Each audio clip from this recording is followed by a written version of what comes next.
Bonjour les amis, heureuse de vous retrouver dans cette capsule numéro 33 qui est aussi un message de lumière qui porte le numéro 4. Eh bien, je vais vous proposer une vision d'ensemble sur les différents plans de conscience et sur la descente en incarnation. Peut-être que cela apportera à certains un éclairage par rapport à des questions qu'ils se posaient ou peut-être que cela permettra de vous recentrer par rapport au contexte global de l'incarnation et finalement du cheminement spirituel. Je vais aborder tout d'abord l'entrée dans le ronde des incarnations. On l'appelle comme ça. Enfin, je prends le vocabulaire qui a cours sur notre planète en français à ce moment T. Voilà. Donc, on parle de la roue des incarnations et de l'entrée dans ce cycle. L'être humain est constitué, comme vous avez pu le remarquer, de plusieurs corps. Son corps physique, celui-là même qui nous permet d'agir, de manifester notre réalité. C'est un plan qui vous est tout à fait familier. Vous pouvez regarder vos mains, vos doigts. Vous pouvez manger, boire. Vous avez un contact direct avec ce monde matériel et physique qui est très simple à appréhender. Chaque plan contient 7 sous-plans. Ce sont les 7 octaves de base de la gamme Do, Ré, Mi, Fa, Sol, La, Si, ou les 7 couleurs de base de l'arc-en-ciel. Pour faire simple. Donc, chaque plan va avoir 7 tonalités différentes et 7 vibrations de plus en plus élevées. Le corps suivant commencera là où l'autre se termine et continuera à augmenter au niveau vibratoire, ce qui fait que ces corps nous sembleront de plus en plus lointains et de moins en moins palpables. Revenons au corps physique.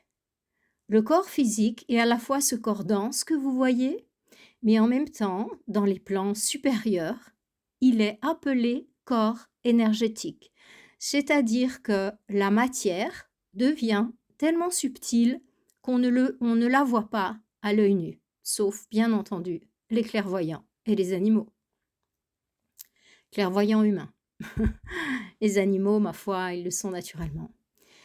Et ensuite, après ce plan physique, un plan que vous connaissez très très bien, le fameux plan de l'émotionnel, que certains ont nommé le plan astral. C'est celui qui va nous permettre de sentir, de ressentir. C'est le plan des émotions par excellence. Ce plan a également 7 sous-plans. Suivant le niveau sur lequel on se place, on va aller de la peur, de la colère, jusqu'à des émotions très nobles. La dévotion, l'amour divin. Ensuite, nous avons, sur le plan supérieur, on a le mental. Le plan mental est également divisé en 7 sous-plans. Ce plan mental, eh bien, c'est celui qui va nous permettre de penser. Donc, on pourrait dire que c'est notre 3e corps, suivant si vous partez d'en haut ou si vous partez d'en bas. Voilà. Donc, le corps mental, eh bien, c'est le corps des pensées. C'est un monde à part entière, tout comme le monde astral, tout comme le monde physique. Chaque plan a toute sa réalité totale, complète, des créatures qui y vivent, un niveau de manifestation, un niveau d'être, où nous pouvons tout à fait voyager, en fait, de manière consciente, à partir de notre propre véhicule qui correspond à ce plan, ou à partir du véhicule qui est supérieur à ce plan. Mais on ne peut pas y aller avec le véhicule inférieur. Je m'explique. En astral, on n'y va pas avec le corps physique. On va visiter les sphères astrales, soit avec notre propre corps astral ou émotionnel, soit à partir d'un corps plus élevé. Ensuite, après le corps mental, eh bien, nous avons l'espace causal, le plan causal. Pourquoi on l'appelle le plan causal? Eh bien, tout simplement parce que c'est le plan des causes. Si vous avez lu ou lisez mon livre sur le cheminement spirituel Au nom des maîtres, eh bien, j'explique que là se trouve notre personnalité permanente. En fait, j'ai appelé j'ai appelé cette réalité, cet être qui se construit lors de la venue en incarnation, j'ai appelé ça notre personnalité permanente. Alors, qu'est-ce qu'il y a sur ce plan et qu'est-ce que c'est cette personnalité permanente? Eh bien, c'est nous, dans notre globalité d'être incarnés, c'est-à-dire nous, dans la totalité de nos incarnations. Lorsqu'on a accès à ce plan, on a très facilement accès à nos vies antérieures, sans avoir besoin d'aller lire dans l'Akasha, la mémoire universelle, l'éther. On peut tout à fait y avoir accès à partir de notre corps causal, à partir du plan causal, qu'on peut aller visiter en méditation, parfois même en hypnose. C'est un plan qui est supérieur. Est-ce que c'est le plan de la réalisation du soi? Non, non, ça n'a rien à voir. Je parle toujours de personnalité et non pas du soi, de l'âme ou peu importe comment vous voulez l'appeler. C'est une personnalité. À partir de là, on est en plein dans la dualité. Donc, comprenez bien que dans votre personnalité permanente, il y a aussi bien des talents acquis dans vos nombreuses existences que des casseroles qui vous suivent incarnation après incarnation jusqu'à ce que cela se soit résolu. Il y a également, au sein de cette personnalité, les différents attachements. Nous sommes attachés à un autre être vivant, humain en particulier, soit par l'amour, soit par la haine. Ce sont les deux grands sentiments moteurs de l'humanité. L'amour et la haine, ce sont les deux opposés. Tout comme la peur et la foi au niveau émotionnel. Bien, alors, que se passe-t-il après? Eh bien, on va passer sur un autre plan de conscience qui est en dehors du cycle des incarnations. C'est-à-dire que les êtres qui arrivent à sortir de cette dualité, qui ont réussi à purifier totalement leur corps inférieur, physique, émotionnel, mental, causal, que certains appellent spirituel, eh bien là, le niveau vibratoire de la personne qui est arrivée à cette purification a augmenté sa vibration suffisamment pour qu'elle puisse repasser la porte de l'oubli. Je vous explique dans un instant.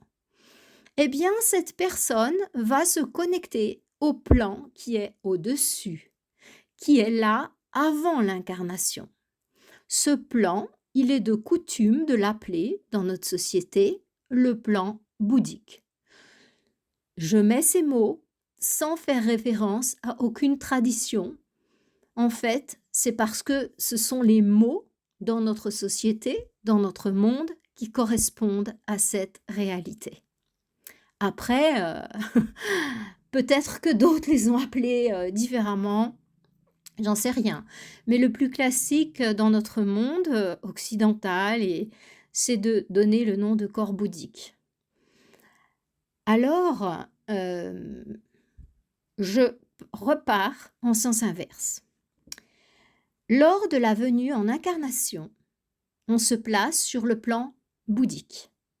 C'est un plan qui est pas soumis à la dualité, qui est en dehors du cycle des incarnations. Pour ceux qui méditent, c'est le plan où on voit ces êtres tout dorés comme ça. Et c'est le plan où on peut se voir nous-mêmes dans un corps parfait, super beau et doré. Lorsque vous êtes en contact avec ces êtres dorés, avec vous-même, avec votre corps doré, c'est le plan bouddhique. C'est très simple. Bien, à partir de là, on va pouvoir descendre en incarnation. Il y a encore 2 autres plans au-dessus, avant le retour à la source. Mais à partir du plan bouddhique, eh bien, il nous est possible de venir en incarnation. On a un corps, on est un être manifesté, mais sur un plan bien supérieur à celui que nous avons dans notre corps physique. Eh bien, comment cela va-t-il se passer? On va passer cette terrible porte de l'oubli, c'est-à-dire que l'on va, pour pouvoir rentrer dans la roue des incarnations, dans ce système de dualité, venir apprendre, venir enrichir notre vibration, il va nous falloir faire un deal. Et ce deal, c'est « Ok, tu y vas, mais tu vas vivre pleinement l'expérience et tu vas oublier l'être divin que tu es. Tu vas oublier toutes les capacités que tu as et tu vas même oublier tes frères et sœurs de lumière. » Et bien si on est là, c'est qu'un jour ou l'autre, on a dit « Ok, j'y vais. » On a passé la porte de l'oubli conscient et confiant, avec en nous quelque part tout ce bagage. On s'est fait confiance pour le retrouver. Et nous voilà partis. Comment ça se passe?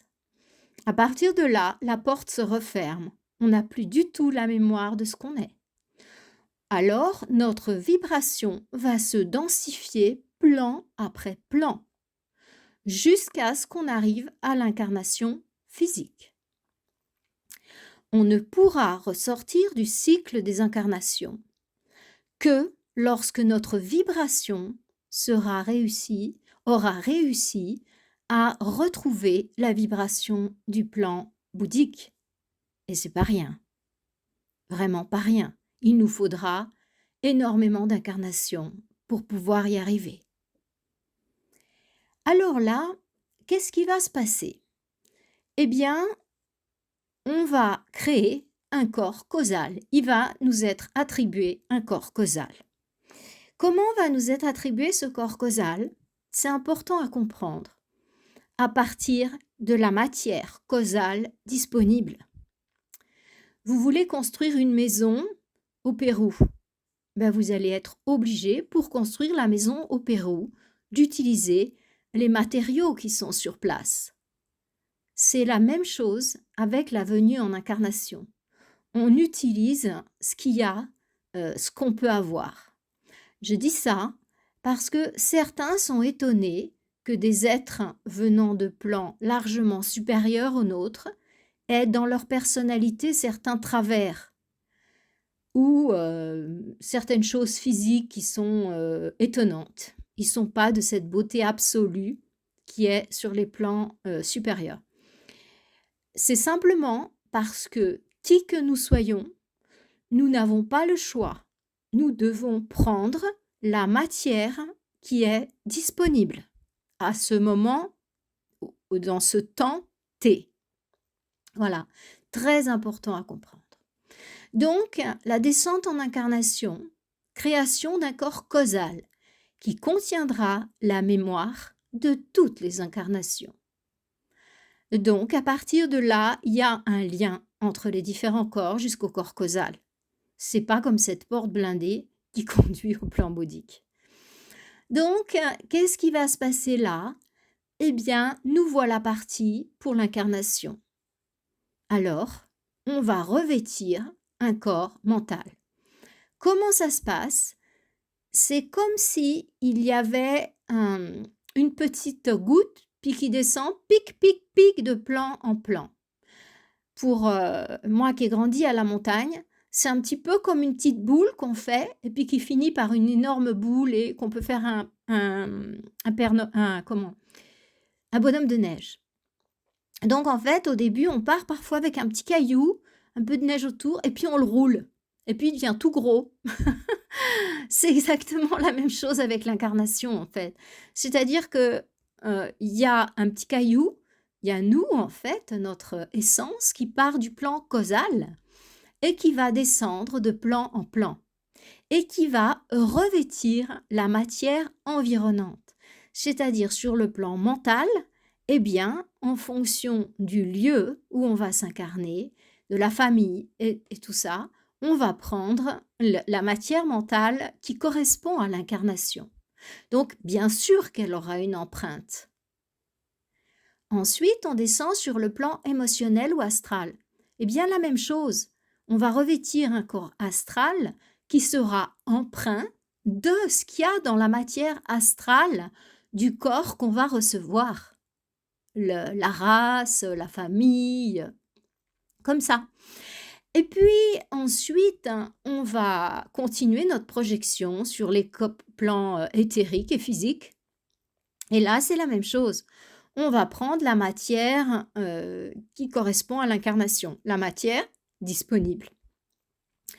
Beaucoup d'entre nous ressemblent à leurs parents, grands-parents, les yeux, les cheveux. Donc, on a pris la matière qui était disponible. Mais c'est vrai à tous les niveaux. Et c'est ce qui explique les fameux rails transgénérationnels. C'est-à-dire que on a notre réalité à nous, mais on a aussi toute la réalité qui correspond au plan vibratoire dans lequel on a été puisé nos différents corps. On descend dans un peuple, donc bien sûr qu'on est lié au karma du peuple. C'est inévitable en fait, de par nos véhicules. Et c'est vrai pour tout le monde. C'est vrai pour les grands initiés, c'est vrai pour tout le monde. Les galactiques, ils passent aussi par là, hein. Ouais. À partir du moment où on vient en incarnation, on doit suivre ce processus des différents corps qui nous sont attribués. C'est inévitable. Alors, ne confondons pas avec les êtres qui, il y a certaines exceptions, c'est-à-dire que à un certain niveau, certains initiés peuvent faire un adombrement. Mais ça, on parle de Jésus qui a été adombré par le Christ, hein. Donc voilà, je ne vais pas m'attarder là-dessus. C'est vraiment, ce sont des modes de faire qui sont très exceptionnels. Donc voilà. Et quelle autre possibilité de manifestation parfaite? Eh bien, ce sont les êtres qui densifient leurs vibrations. Donc les êtres des deux hiérarchies, humaines et de la nature, peuvent le faire, bien sûr. Donc ils peuvent abaisser leurs vibrations jusqu'à nous être visibles. Mais c'est rare parce que il y a des limites karmiques à ça, parce que si eux le font, les autres de l'autre côté peuvent le faire aussi. Je ne vous dis pas les chocottes. Donc voilà, ça peut arriver, mais il faut que notre vibration le permette, il faut que notre karma le permette. C'est pas le plus commun, on va dire ça comme ça. Donc juste, je le dis pour que voilà, vous sachiez qu'il y a quand même des exceptions, mais le gros des troupes, c'est on passe par là. Voilà. Maintenant, on vient en incarnation, on fait des expériences, tous nos corps sont emboîtés les uns dans les autres. Donc ce qu'on vit va se retrouver aux différents plans. Néanmoins, le corps causal, il est plus loin et c'est quelque chose auquel on a accès seulement pendant les méditations, quand on s'ouvre en fait. C'est comme s'il y avait une petite porte de l'oubli à nouveau entre le corps causal et puis la descente en incarnation. Voilà, mais rien à voir avec la grande porte. Voilà. Donc là, les amis, nous voilà en incarnation. Alors, ok, comment ça se passe à la fin de l'incarnation? Ce qu'on appelle la mort du plan physique. Eh bien, en fait, on rend nos différents véhicules l'un après l'autre. C'est-à-dire qu'on va rendre notre corps physique, après on va rendre notre corps astral, Après, on va rendre notre corps mental et puis on retourne sur le plan, causal. Voilà, on va se reposer. Entre je dis ça, bon voilà, je le mets dans notre langage. En tout cas, on va rester tranquillement sur le plan causal, les religions l'appellent le paradis et puis là, on va attendre la prochaine incarnation. Certaines âmes, de plus en plus nombreuses, il faut le reconnaître à notre époque, arrivent pas à remonter jusqu'au plan causal parce qu'elles ont des attaches très grandes dans le monde matériel et physique. Alors, parfois, elles sont très attachées à un être cher, parfois à un lieu, parfois à une substance, alcool, drogue. Parfois, elles éprouvent une rancune terrible. Donc, voilà, il y a plein de sources d'attachement ou parfois il y a une mort accidentelle, elles ont vraiment pas compris ce qui leur est arrivé, elles sont encore on les retrouve comme ça hébétées, perdues, elles savent pas où elles sont et voilà. Donc il y a des gens qui arrivent pas tout de suite à remonter, jusqu'à ce qu'il y ait, une aide bienveillante qui arrive et qui les aide à monter et c'est important de le faire. D'aider, nos défunts, même si on voit pas, même si on sait pas ce qui va se passer, de quand même les aider, leur parler, les guider, mettre une petite bougie, prier, demander l'aide des anges, pour leur permettre de se libérer et les rassurer sur le fait que tout va bien, on va bien s'en sortir même sans eux. Voilà.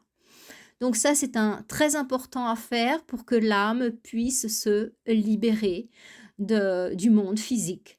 Parce qu'il y a quand même pas mal d'âmes qui rôdent comme ça dans notre monde, perdues, avides. Ça nous dérange parce que quand ils se mettent après nous comme ça nous prend pas mal d'énergie. Et il est pas rare que dans l'aura d'une personne, il y ait un ancêtre qui se soit accroché à un de ses descendants pour continuer à vivre ce qu'il n'a pas forcément pu vivre ou à dire ce qu'il n'a pas pu dire ou des choses comme ça. Donc voilà, ce sont les différentes possibilités. Alors une fois qu'on a rendu le corps astral, on rendu le corps mental, eh bien on retourne sur le plan causal. Et comment ça va se passer le retour en incarnation? Donc sur le plan causal, on va assimiler tout ce qu'on a vécu et notre corps causal va s'enrichir de toutes ses capacités.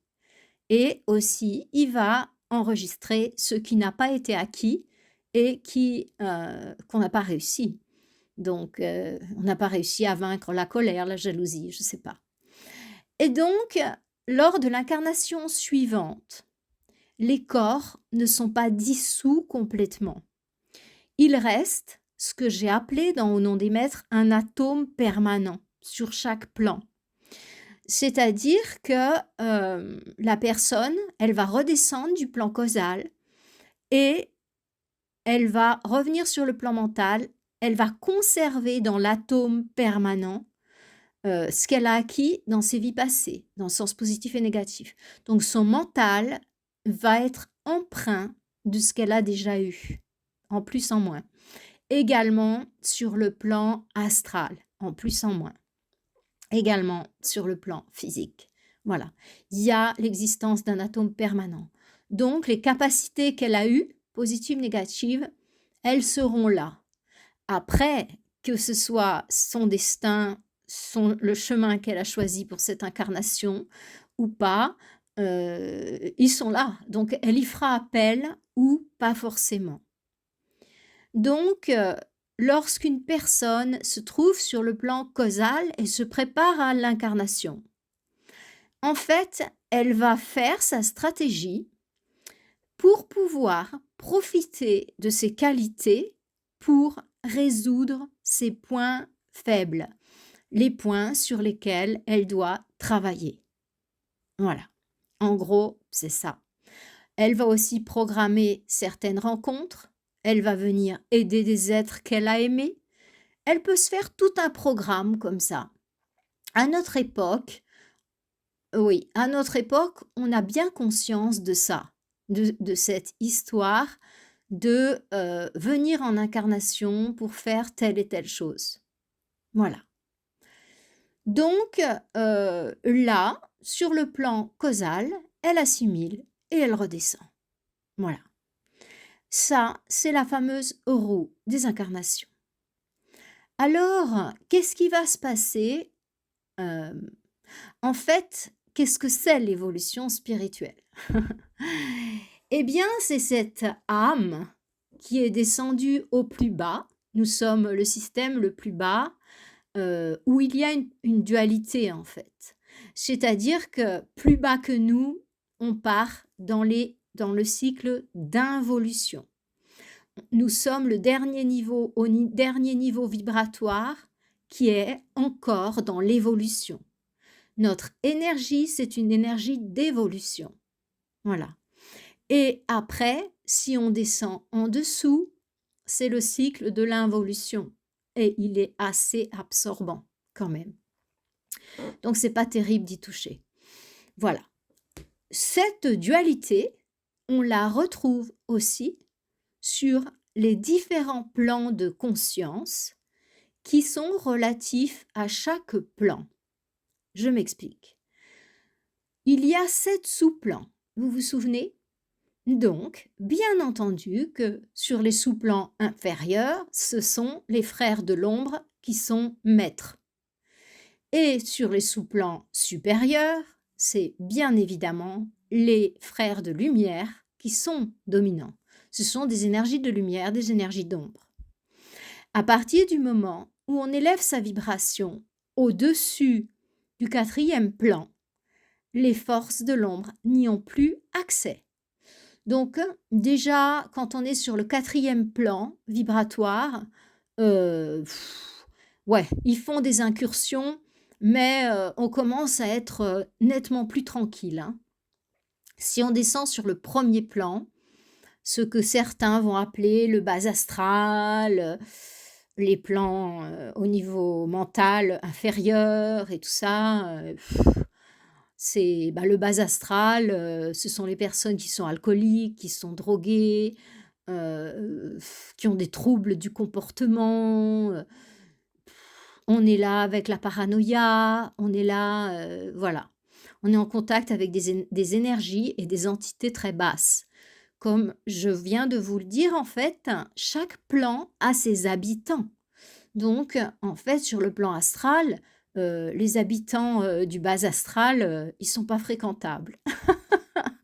Voilà, vaut mieux éviter d'aller traîner. Comment on fait pour descendre en bas astral? Eh ben, on abaisse sa vibration, quoi. On l'abaisse, soit parce qu'on est un alcoolique invétéré, soit parce qu'on se prend une bonne cuite et on va flirter avec ces plans-là, c'est sûr, il y a pas photo. Donc la vibration s'abaisse très, très bas. Voilà. Sur le plan mental, c'est la même chose, en fait, c'est tous les messages télépathiques pourris, c'est, le mental qu'on n'arrive pas à arrêter, ce sont les pensées obsessionnelles, voilà, enfin, je crois que vous savez de quoi je veux parler. Quand on élève sa vibration mentale, à partir du 4e plan, ça va beaucoup mieux et après on est intouchable. Donc, on est intouchable par les forces de l'ombre parce qu'ils n'arrivent pas à monter aussi haut au niveau vibratoire. Ils peuvent pas. Voilà. Donc c'est le grand, grand avantage de travailler pour la lumière, c'est que les êtres au service de la lumière, ils peuvent aller sur tous les plans, les 7. En général, ils évitent de traîner sur les sous-plans parce que c'est pas leur job. Mais ils peuvent y aller, j'entends. Alors que les frères de l'ombre, ils peuvent pas. Ils peuvent pas monter au-dessus du 4e plan, sous-plan. Donc voilà, pour eux, c'est compliqué. Et en fait, ils sont les maîtres, hein, surtout sur les plans de conscience inférieurs, le plan physique et le plan astral. Sur le plan mental, c'est déjà un peu moins fort. Le plan causal, eh ben, bien sûr, encore moins.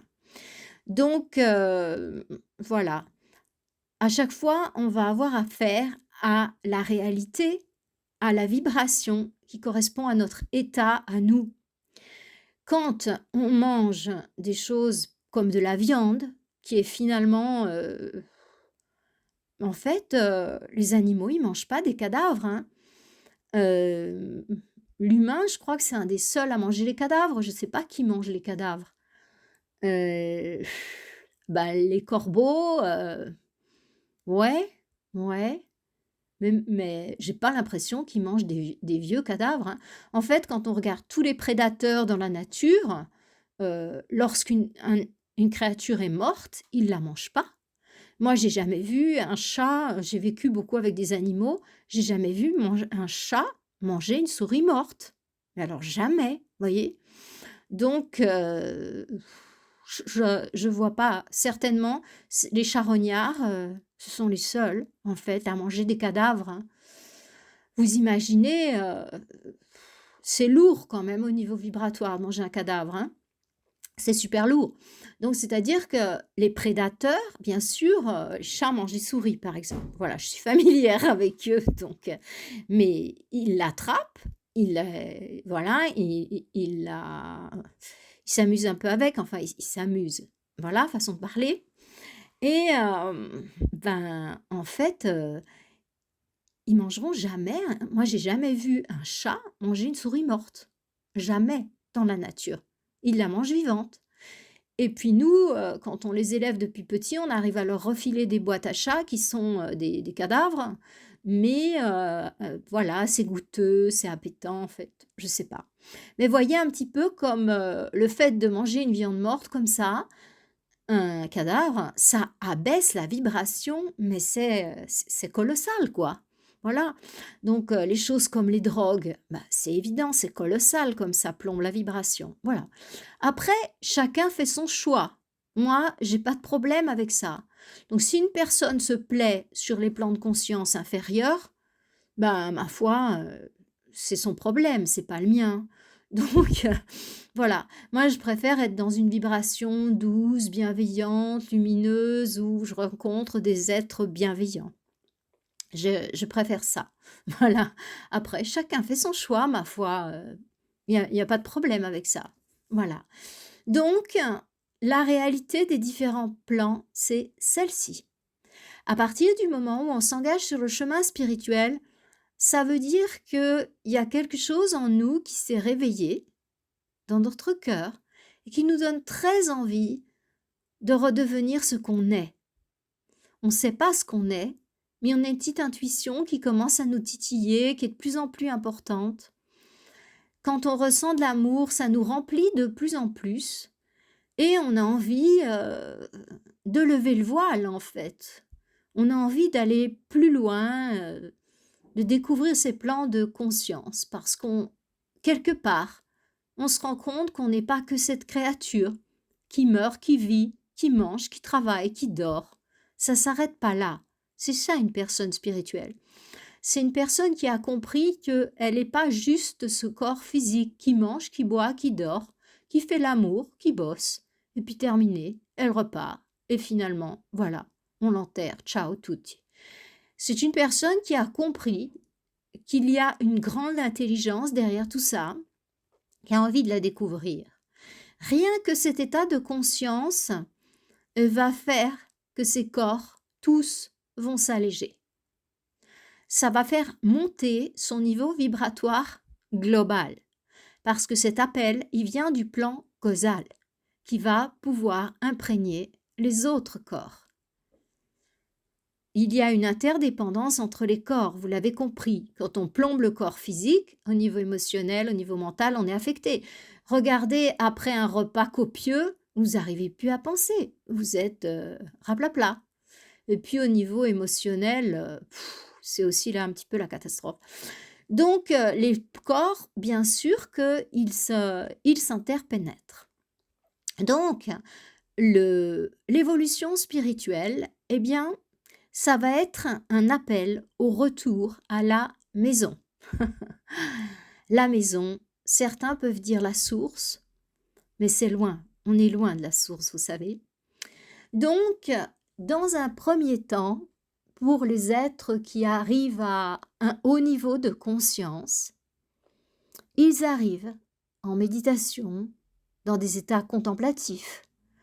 Ils arrivent à retrouver la réalité du plan bouddhique.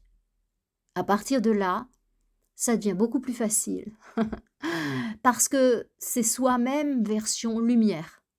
Et en même temps, on peut communiquer avec cette partie. Notre corps bouddhique, c'est un corps, quoi. Donc on peut communiquer avec, il peut nous donner des conseils, on peut lui demander de régénérer tous nos corps, c'est nous, quoi. C'est une partie de nous, c'est la meilleure partie, enfin la plus belle partie de nous. Et du coup manifester.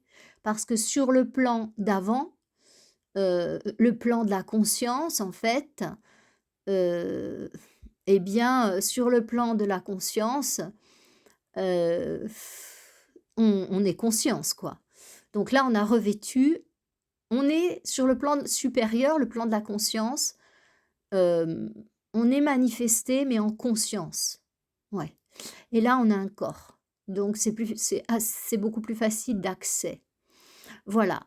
Donc, comment ça va se passer? Pour aller sur le plan bouddhique, en fait, il faut déjà que le corps causal, la personnalité permanente, ce soit complètement, enfin non, pas complètement, on commence à flirter avec ce plan d'abord et il faut qu'au niveau du plan causal, on ait fait du chemin. Où se trouvent les grands instructeurs de l'humanité sur ce plan-là, sur le plan causal? Les grands instructeurs de l'humanité, ce sont des êtres qui ont fait l'expérience de la vie physique et qui ont renoncé à leur évolution, à repartir en fait, à quitter le système de dualité pour retourner dans les plans de lumière et qui ont décidé de se dévouer pour l'humanité. Voilà. Et il y a toute une hiérarchie, comme j'en ai parlé dans mon message de lumière précédent, enfin précédent, précédent le précédent. Donc, ces êtres se trouvent là. Et à partir du moment où notre conscience retourne sur le plan causal, tout en étant en incarnation, on va bénéficier de l'aide et de la protection à la fois des maîtres, donc moi c'est ce nom-là que j'ai donné à la grande école qui veille sur nous, qui nous guide et voilà, et à la fois de la hiérarchie des mères.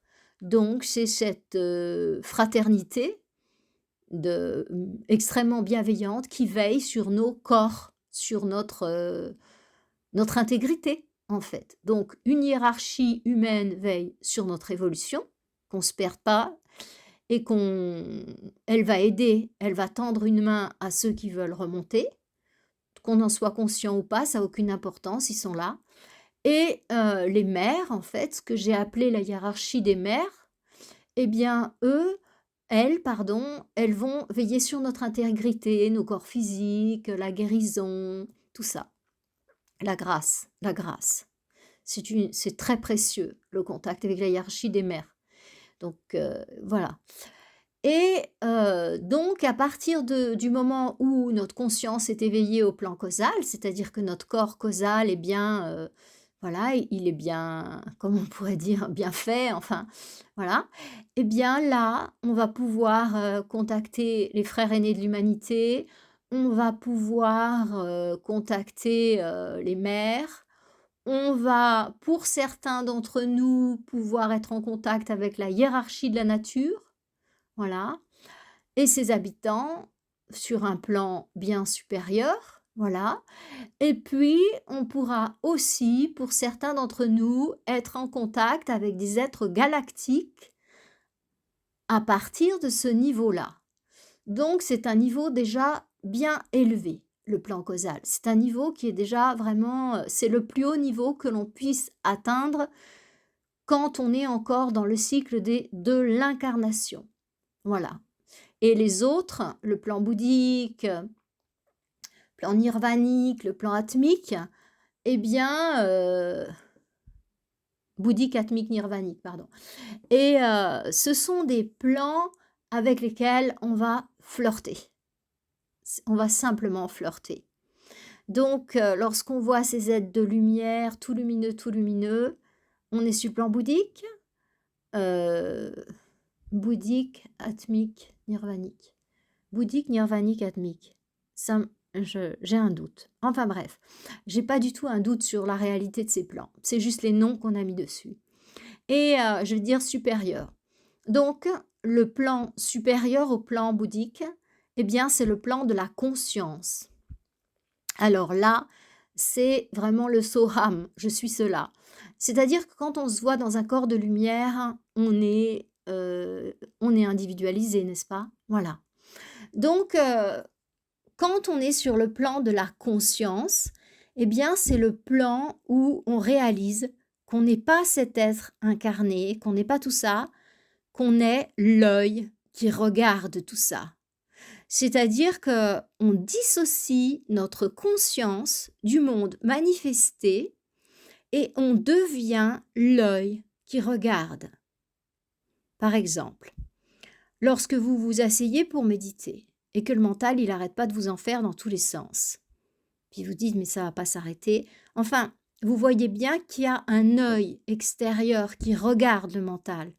Vous voyez bien que vous n'êtes pas le mental. Parce que si vous étiez le mental, vous ne pourriez pas l'observer. Votre œil ne se voit pas lui-même.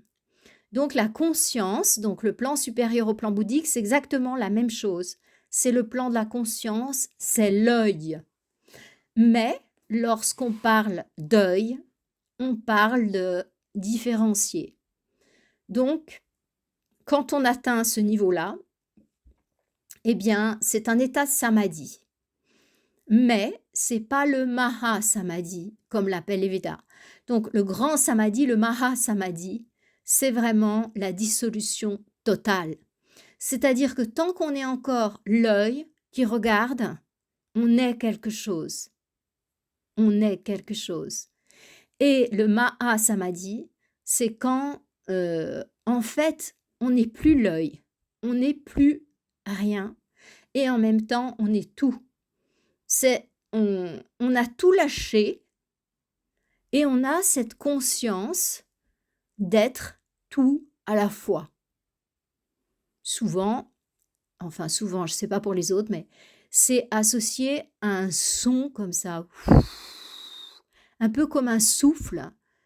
Et en même temps, on n'est plus rien. C'est assez édifiant comme expérience. Et c'est très plaisant parce que quand on sait faire ça, ça veut dire qu'on peut tout lâcher. Et s'il y a quoi que ce soit dans le corps, comme on lâche tout, quand on revient, tout se reforme. Donc, s'il y avait des choses sombres, elles peuvent pas tenir. Ouais. Et donc voilà, il y a des personnes qui sont en permanence, qui arrivent en permanence à vivre cette expérience. Voilà. Enfin, en permanence, entendons-nous, parce que si on était complètement dans cet état, on serait réabsorbé dans les plans supérieurs, on ne pourrait pas rester en incarnation. Voilà. Donc, ce qui fait que certains, dans le Mahasamadhi, ils laissent leur corps, quoi. Ils quittent leur corps. Voilà. Voilà, voilà.